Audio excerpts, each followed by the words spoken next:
Hey, what's up guys? So in this tutorial we will be learning about local inner classes, which is a part of inner classes, and as you already know that a class exists inside a class is known as inner class. So now let's discuss the local inner class.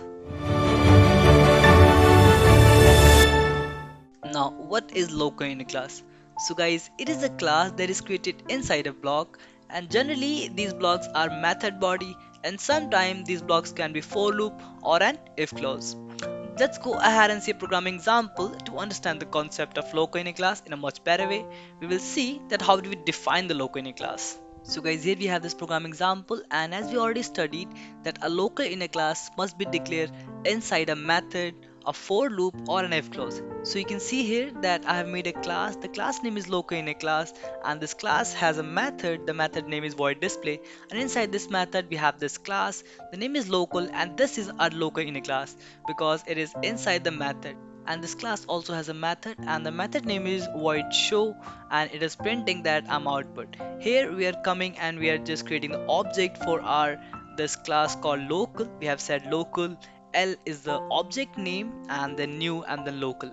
And now we are just saying L dot show, like we are just saying the object name and we are calling the show function. But it will not get it will not generate any output because we are not calling it in the main function. So here we'll go in the main function and we'll create the object of our outer class. The outer class is local inner class.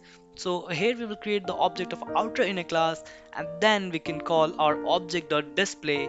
So in the background, when we call the object dot display, then this will call, and inside this method will call, and inside this method we have this class. So this class will call, and then this L dot show will call and will get output. So this is simply how you create the local inner class, and now let's go ahead and run the program to see the output. So here we have the output guys, that is output because we call the display method, and inside the display method we had this class, the class name local, which was our local inner class, and inside this class we had this void show, and when we call the void display, this method will get called and we received output. So this is how you can create the local inner class. Now I hope this video was helpful and you understood the concept of local inner class.